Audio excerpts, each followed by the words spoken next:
Hello दोस्तों, आप सभी का स्वागत है आपके अपने चैनल नॉलेज पॉइंट में। चलिए दोस्त, हम लोग अपना क्लास स्टार्ट करते हैं। ठीक है, चलिए हम लोग इसके पिछले क्लास में क्या पढ़ रहे थे? सौर ऊर्जा पढ़ रहे थे। इसके पिछले क्लास में हम लोग क्या पढ़ रहे थे? सौर ऊर्जा के बारे में पढ़ रहे थे। ठीक, सौर ऊर्जा में हमने सोलर सेल या सोलर सिस्टम के बारे में थोड़ा सा पढ़ रखा था कि सोलर पैनल कैसे होता है, सौर ऊर्जा का उपयोग कैसे करते हैं। उसमें हमने दो तरीका एक बताया था, एक सौर सेल के द्वारा, दूसरा किसी तरल को हम लोग क्या करते थे, गर्म करके विद्युत जनरेटर के द्वारा उसका प्रयोग कैसे करते थे। ठीक है ना, चलिए उसमें हम लोग देखते हैं थोड़ा सा। सौर ऊर्जा की बात कर रहे हैं, इसमें हम लोग सबसे पहले बात करते हैं सोलर कुकर की। सौर ऊर्जा में सौर ऊर्जा में सबसे पहले बात करते हैं सोलर कुकर की। इस सोलर कुकर का जो प्रोसेस होता है वो कैसा होता है।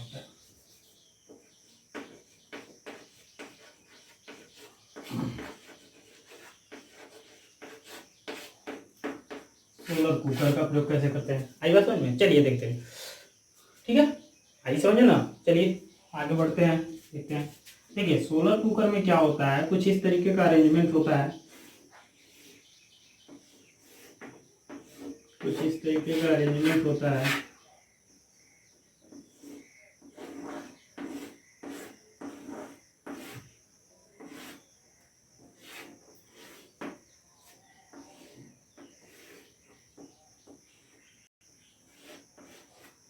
कुछ इस तरीके का अरेंजमेंट होता है, ठीक है ना।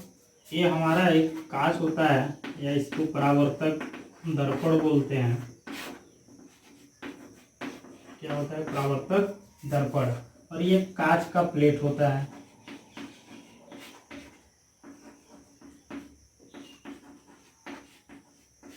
और ये हमारे बर्तन होते हैं। ठीक है, चलिए आइए समझते हैं सोलर कुकर क्या होता है। सोलर कुकर में कुछ इस प्रकार का अरेंजमेंट होता है। ये जो है आपकी कांच की बॉक्स होती है। क्या होती है? कांच का बॉक्स होता है, ठीक है ना। सॉरी, लकड़ी का बॉक्स होता है। क्या होता है? लकड़ी का बॉक्स होता है। ठीक, लकड़ी का कोई बॉक्स होता है। इस पे एक दर्पण लगाया जाता है जो कि क्या होता है? परावर्तक दर्पण होता है। ठीक, और परावर्तक दर्पण का काम क्या होता है कि जो सूर्य की रोशनी आती है, सूर्य की रोशनी इससे टकराने के बाद वो इस बॉक्स में अंदर की तरफ चली जाती है। ठीक, इसलिए इसको परावर्तक बोलते हैं। जो सौर की किरणें आती हैं इस पे टकराने के बाद इस पॉट में या इस बॉक्स में अंदर की ओर प्रवेश करती हैं। ठीक, इसके ऊपर क्या होता है? कांच की प्लेट लगी होती है। इसके ऊपर क्या होता है? कांच की इस तरीके से प्लेट लगी होती है। ठीक, और इस पे टकराने के बाद क्या होती है कि जो भी जितनी भी सौर किरणें होती है वो अंदर की तरफ प्रवेश करती हैं। ठीक है ना। ये हमारे इसमें जो होते हैं बर्तन रखे होते हैं जिसमें कि हमें भोजन पकाना होता है। ठीक है ना, इसमें हमें क्या करना होता है? भोजन वोजन पकाना होता है, उसको हम लोग क्या करते हैं? इसमें रखते हैं। ठीक है, इसके बाहरी परत पे जो होता है काले रंग की एक लेप लगी होती है। काले रंग का एक लेप लगा होता है, ठीक है ना। तो काले रंग की लेप लगी होती है जिससे कि आने वाली जितनी भी सौर किरणें होती हैं उनको यह पूरी तरह क्या करता है? अवशोषित करता है। आई बात समझ में? ठीक है ना। देखिए काला रंग इसलिए होता है क्योंकि काले रंग की वजह से सौर किरणों का ज्यादा से ज्यादा अवशोषण होता है। ठीक है ना, यही कारण है कि हम गर्मियों में क्या करते हैं? काले कपड़े ना पहन के सफेद पहनते हैं, और जाड़ों में थोड़ा रंगीन कपड़े पहनते हैं या काले रंग के कपड़े पहनेंगे तो हमारे जो शरीर का टेम्परेचर है वो थोड़ा ज्यादा होता है, बढ़ जाता है। क्योंकि रीजन होता है जो काला रंग होता है वो सौर किरणों को ज्यादा से ज्यादा अपने अंदर क्या करता है? अवशोषित करता है। यही कारण है कि जो बर्तन लगी होती है इस बर्तन के चारों तरफ क्या होता है? काले रंग का एक लेप लगा दिया जाता है जिससे आने वाली सौर किरणों को ज्यादा से ज्यादा क्या करता है? अवशोषित करता है। जिसके फलस्वरूप क्या होता है? इसके अंदर का टेम्परेचर क्या होता है?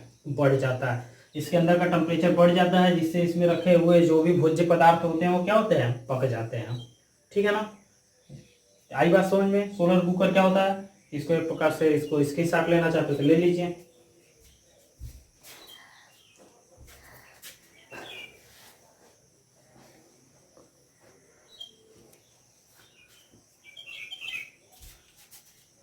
हो गया, चलिए आगे बढ़ते हैं।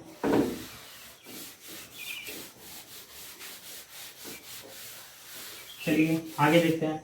अगला हमारा टॉपिक इसी में है, दूसरा टॉपिक सौर जल उष्मक। देखिए ये क्या होता है, हमने सोलर कुकर देख लिया, सौर सेल देख लिया, अब बात करते हैं सौर जल उष्मक। ये इसका काम क्या होता है कि हम क्या करते हैं, सौर ऊर्जा की मदद से या सौर ऊर्जा की हेल्प से हम लोग क्या करते हैं कि जो हमारे पास पानी होता है या वाटर होता है उसको हम गर्म करने में भी क्या करते हैं, प्रयोग में लाते हैं। ठीक है ना, जाड़ों के दिनों में जैसे हमें अगर गर्म पानी से नहाने का शौक है या गर्म पानी का यूज हमें करना हो तो हम लोग क्या करते हैं, इसका प्रयोग करते हैं। देखिए उसका कुछ अरेंजमेंट इस प्रकार से होता है।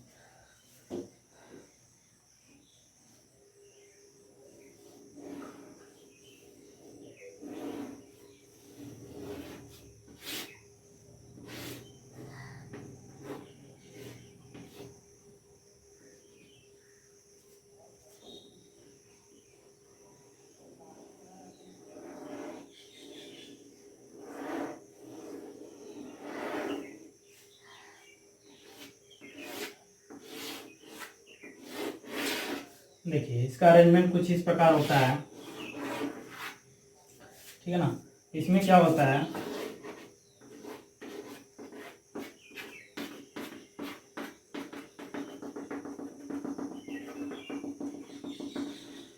कुछ इस प्रकार का अरेंजमेंट होता है। होता क्या है, बात को समझिएगा कि हम लोग क्या करते हैं, ये कांच की प्लेट होती है, ये क्या होता है, या कांच का एक बॉक्स होता है। ठीक, उसके अंदर पाइप का अरेंजमेंट, ये पाइप है जिसमें पानी फ्लो करता है यानी पानी बहता है, उसका अरेंजमेंट कुछ इस तरीके से होता है। आई बात समझ। और इसमें क्या करते हैं, कांच का एक बॉक्स होता है जिसके बाहरी सतह पर जो होते हैं काले रंग की क्या कर दी जाती है, एक लेप लगा दी जाती है। काले रंग का क्यों लगाया जाता है, अभी हमने आपको समझाया था, क्योंकि ये ज़्यादा से ज़्यादा सौर ऊर्जा को क्या करता है, अवशोषित करता है। इस तरीके से इसमें क्या होता है, काले रंग की लेप लगा दी जाती है। ठीक, तो जो आने वाली सौर किरणें होती हैं, जो आने वाली सौर किरणें होती हैं उसको यह पूरी तरह क्या करता है, अवशोषित करता है। आई बात समझ में, पूरी तरह अवशोषित करता है, जिससे क्या होता है कि इसके अंदर का जो टेम्परेचर होता है, इसके अंदर का जो ताप होता है वो क्या हो जाता है, बढ़ जाता है। जब इसके अंदर का ताप बढ़ जाता है तो पाइप में क्या होता है, ये पानी फ्लो करता रहता है, मतलब बहता रहता है, जिसके फलस्वरूप क्या होता है, इसके अंदर का जो पानी होता है उसका भी टेम्परेचर क्या हो जाता है, टेम्परेचर बढ़ जाता है। आई बात समझ में। पता ही है कि जो हमारा ताप होता है वो गर्म से ठंडे की ओर क्या करता है, बढ़ता है, फ्लो करता है। जो ताप होता है गर्म वस्तु से ठंडे वस्तु की तरफ फ्लो करता है यानी बहता है। तो इसी वजह से अगर अंदर का टेम्परेचर बढ़ा है तो जो पानी होता है वो ठंडा होता है, वो ताप को क्या करता है, अपने अंदर अवशोषित कर लेता है, जिसके फलस्वरूप इसका टेम्परेचर जो होता है वो क्या होता है, बढ़ जाता है। जब टेम्परेचर बढ़ जाता है तो हमें गर्म पानी चाहिए तो उसको एक बॉक्स में कलेक्ट कर लेते हैं, फिर उसका यूज हम लोग क्या करते हैं, गर्म पानी का उपयोग कर लेते हैं। आइए समझ में। और यहाँ क्या होगा, हमारा ठंडा पानी यहाँ से प्रवेश करता है, यहाँ से हमारा ठंडा पानी गया, बट ये गर्म होने के बाद यहाँ गर्म पानी हमें प्राप्त हो जाता है। ठीक, इस तरीके से सौर जल उष्मक का प्रयोग करते हैं। ठीक, स्क्रीनशॉट लेना चाहते थे इसको ले लीजिए।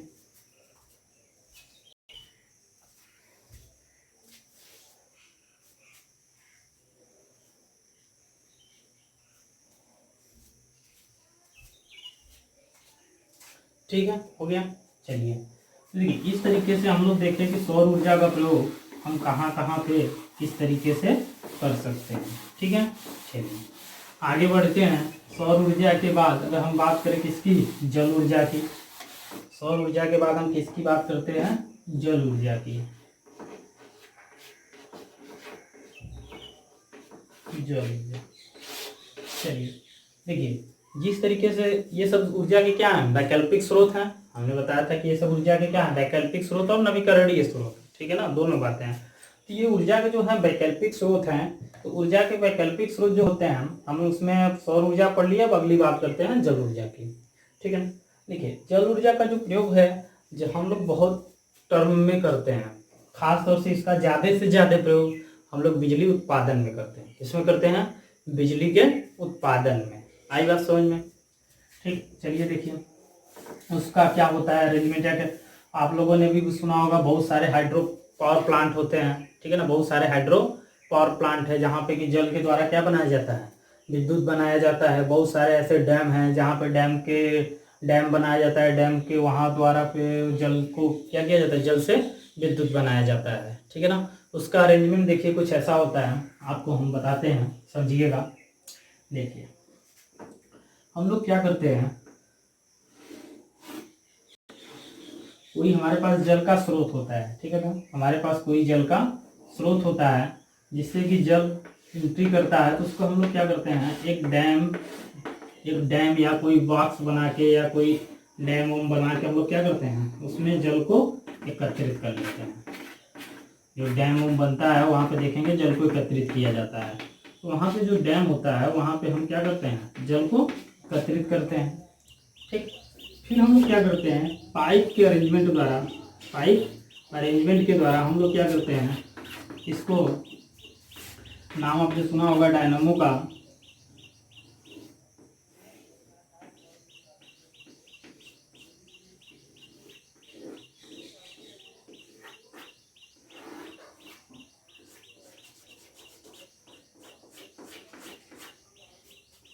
तो हम लोग क्या करते हैं, डायनामो होता है, इस डायनामो के पीछे क्या लगा होता है, ब्लेड लगी होती है, पत्ती लगी होती है, ब्लेड लगी होती है।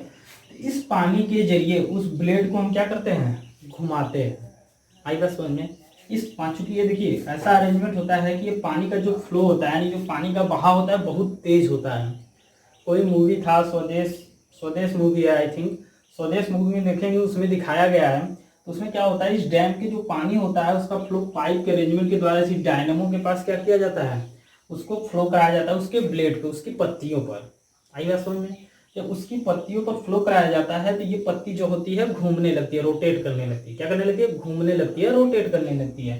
तो यहाँ पे हम लोग एक उपकरण लगा दिया जाता है, ठीक है ना, इसका एक उपकरण यहाँ पे लगा दिया जाता है, जिसके अरेंजमेंट से क्या होता है कि जब ये ब्लेड घूमती है तो यहाँ से हमें इलेक्ट्रिसिटी मिलता है, यहाँ से हमें क्या मिलती है, इलेक्ट्रिसिटी प्राप्त होती है। इसमें क्या होता है, देखिए यहाँ पे हमने क्या किया, जल ऊर्जा को सबसे पहले किसमें कन्वर्ट किया, मैकेनिकल ऊर्जा, किसमें कन्वर्ट किया, मैकेनिकल ऊर्जा में, इसमें कन्वर्ट किया मैकेनिकल ऊर्जा में। फिर इस मैकेनिकल ऊर्जा का हमने किसमें कन्वर्ट किया, विद्युत ऊर्जा में। ऊर्जा का रूपांतरण हमने पढ़ाया था इसके पिछले क्लास में, जिन लोगों ने नहीं देखा होगा वो लिंक में जाके इसका देख लेंगे, इसका लिंक दिया हुआ है, ठीक है ना। देखिए इसमें क्या था कि हमने बताया था कि ऊर्जा का रूपांतरण पूछा जाता है, तो क्या किया गया, इस पूरे प्लांट में क्या किया गया, जल ऊर्जा का मैकेनिकल ऊर्जा में पहले रूपांतरण किया गया, फिर मैकेनिकल ऊर्जा का विद्युत ऊर्जा में। इस तरीके से हम लोग क्या करते हैं, बहुत सारे हाइड्रो पावर प्लांट बना के हम लोग जल ऊर्जा का क्या करते हैं, प्रयोग करते हैं।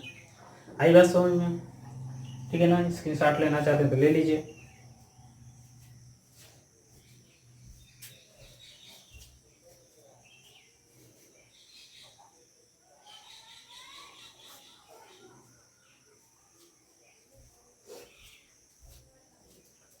ठीक है, चलिए अब इसमें ज़्यादा बताने के लिए तो देखिए इसमें बहुत कुछ है, बट इसमें हम ज़्यादा डीपली डिस्कशन आपसे नहीं कर सकते, क्योंकि आपके जो सिलेबस है उस सिलेबस के अकॉर्डिंग बहुत ज़्यादा उसमें आपको करना नहीं है। उसमें बस पूछा जाएगा जल ऊर्जा क्या होता है, जल ऊर्जा का हम प्रयोग कैसे करते हैं, तो उसके बारे में हमें थोड़ा सा बस यही डायग्राम बनाते हुए थोड़ा सा उसके बारे में लिखना पड़ेगा कि हम लोग जल को एकत्रित करके पाइप के द्वारा हम लोग क्या करते हैं, डायनामो का यूज करते हुए उसको ब्लेड को घुमा के मैकेनिकल ऊर्जा को विद्युत ऊर्जा के रूप में कन्वर्ट कर लेते हैं और उसका प्रयोग हम अपने दैनिक जीवन में करते हैं। आई बात समझ में, ठीक है। चलिए अब जल ऊर्जा के बाद अगर हम लोग बात करें, एक हमारे पास वैकल्पिक स्रोत में और है पवन ऊर्जा। अगला हमारे पास क्या है, पवन ऊर्जा है। तो पवन ऊर्जा के बारे में थोड़ा सा देख लेते हैं कि पवन ऊर्जा क्या होता है, पवन ऊर्जा का प्रयोग कैसे होता है।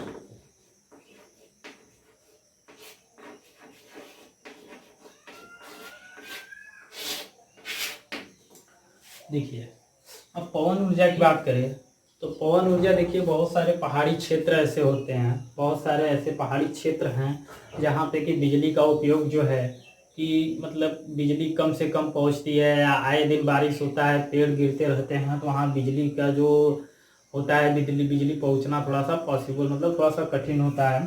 तो वहाँ पे जनरली पहाड़ों पे या कहीं जंगलों वाले एरिया में, पहाड़ी एरिया में इसका प्रयोग किया जा रहा है, ठीक है ना, इसका प्रयोग किया जाता है। बहुत बहुत सारे इसके प्लांट बनाए जाते हैं पवन ऊर्जा का प्रयोग करने के लिए, बहुत सारे प्लांट बने होते हैं, ठीक है ना। तो उसमें देखिए पवन ऊर्जा का प्रयोग हम थोड़ा सा कुछ इस तरीके से करते हैं, समझिएगा।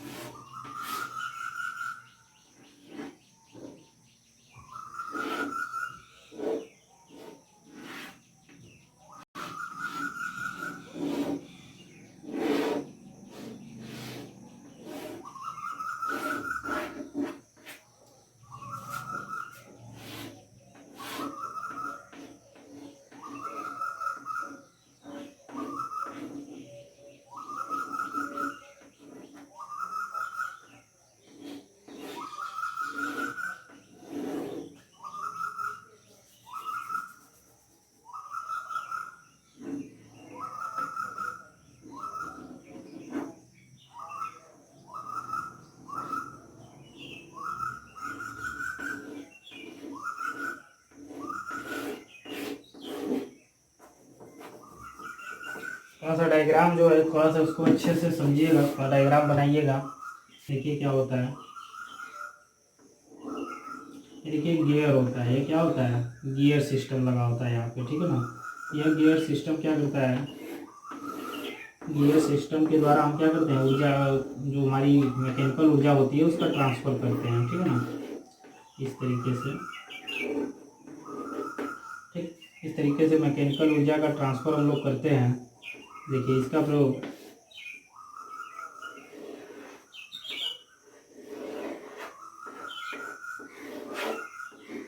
इसका जो प्रयोग है हम लोग पवन चक्की के रूप में करते हैं। किसके रूप में करते हैं, पवन चक्की के रूप में।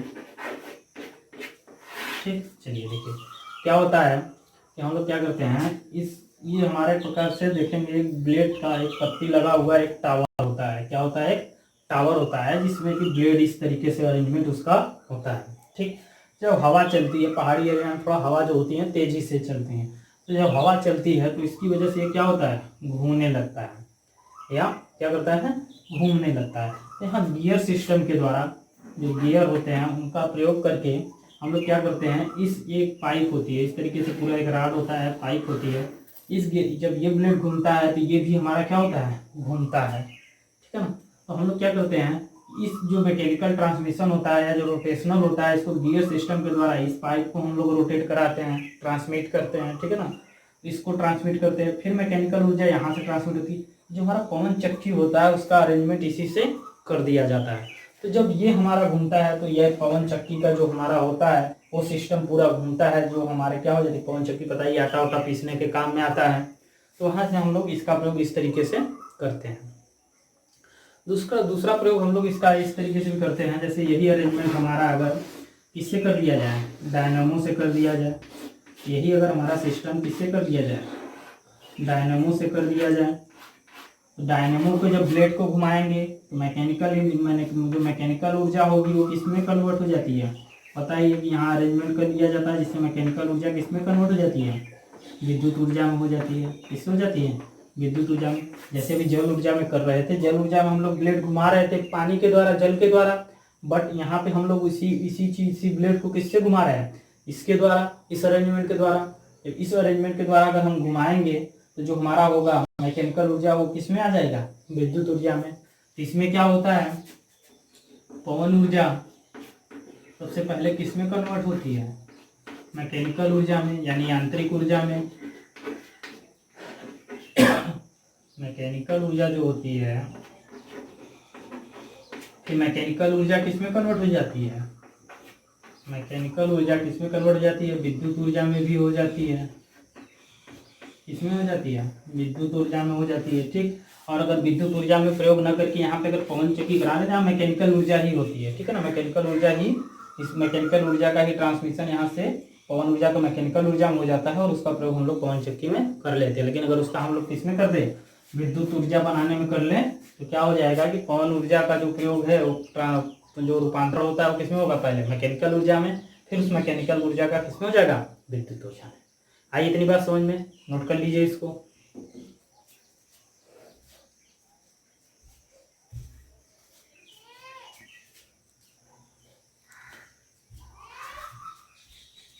ठीक है दोस्तों, आज के क्लास के लिए इतना ही, बाकी फिर अगले क्लास में हम लोग मिलेंगे।